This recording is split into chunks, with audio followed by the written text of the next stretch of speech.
Okay, we are back. Now, first, let's see the exciting stuff. Bum, ba-dum, bum, bum, bum. We got our beautiful wet points maker. And if we see it with our grid fluid, it does this kind of interesting thing. I'll click away so you can actually see the color change. Now, as I mentioned before, there's still this stochasticness, this dot dash dash. And I promised you I'd show you what the result is if we put in a time blend and do some substeps. Here's what it looks like when we render it once we've got our shader going. And you can see the stochasticness there and the stochasticness here. Stochastic meaning stepping, right? And so if we did that same thing but put in a, see if we can get them both on screen at the same time, put in substeps of 3, we get something that looks more like this. Smooth. So that's with 3 substeps in between, which is pretty cool. I wonder if we get these guys going side by side. And of course, if you wanted smoother on the edges, you could have more points and so forth. This is with the, our density that we've shown before. But you get the idea. And it looks pretty cool because it leaves a little bit of a filmy trail. We don't go all the way down to 0, all the way to dry. So I'm sure you're all excited about the next part, which is going to be finally putting all the pieces together. Okay, so we got our guys. We've got our grid wet points maker. My mouse keeps sticking. And we've got our, this is going to be in other times our character. This is going to be our fluid. We've got our fluid sim. Make this a little smaller. Our fluid source. And we've got this, which is kind of our magic guy. So what we want to do now is be able to actually render. What do we want to render? The fluid we already talked about. Do we want to render the points? Not really. It's actually kind of interesting to see the points rendered because they come out as little circles. But what we really want to do is take this guy. The gag is just to take this piece of geometry and at each little point in the shader, have it magically look at the closest point on these guys. And you can see it isn't actually necessarily going to be, this is why we're using closest point thing. Since Houdini's, collision detections with liquid isn't always exactly perfect, or maybe our steps weren't as high, there's some other adjustments we can make so it goes over more fluidically. But we don't really care because basically we're going to do distance to those points. Okay, so how do we do that? It's all going to happen in a shader. So our first question is going to be what makes things look wet and what makes things look dry? What do we do for shader? Initially, all I'm going to do is we're just going to do plain old blue and red to show you how it works like we had before. So let's go to our material palette and let's just grab a clay shader, blunk, and plop that puppy down. And the clay shader will be basically, yoink, clay, it's regular. And what we're going to do is assign that to our grid. Now, our grid, okay, so if we use this handy dandy button, which I don't know if you know about, it allows us to render little sections of the screen. We're going to see it's going to be white.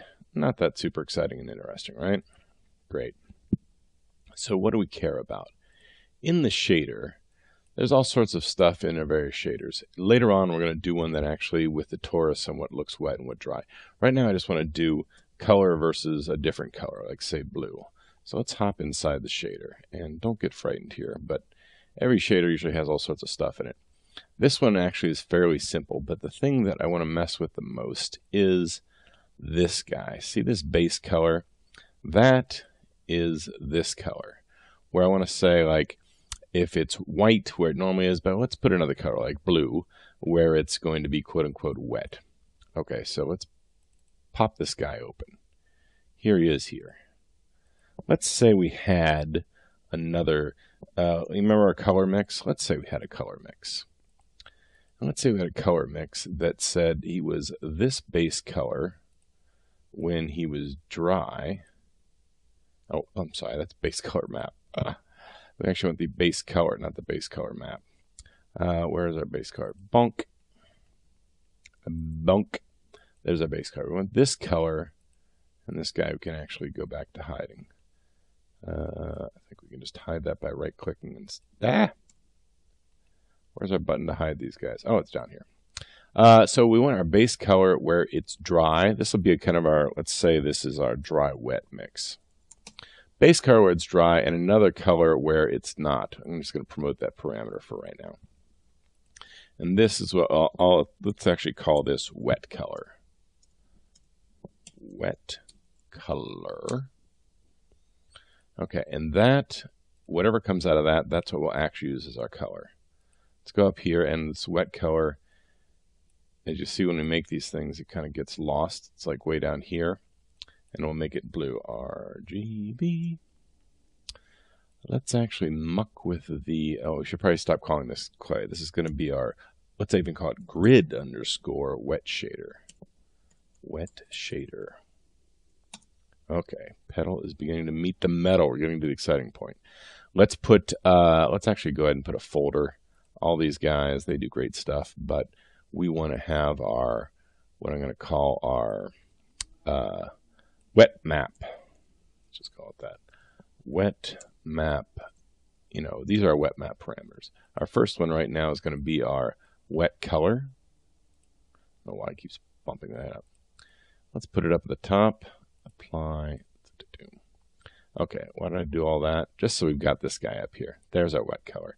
We're going to have some other parameters here that are going to bring in stuff. So all we're going to do is going to find some way to say this point we need basically at this shading point. I mean that in our world space, we need to know what the wetness value is. Now, this isn't going to be a point. This is going to be at the actual spot. This is basically going to be a, let's even make a null for it. We'll call it wetness at this point.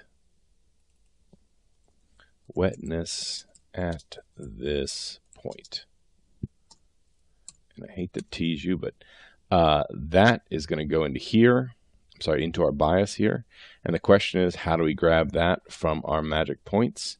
And I want to do all that in one big lesson, so I'm actually going to tease you a little bit and go to the next one. So come back for mission 7.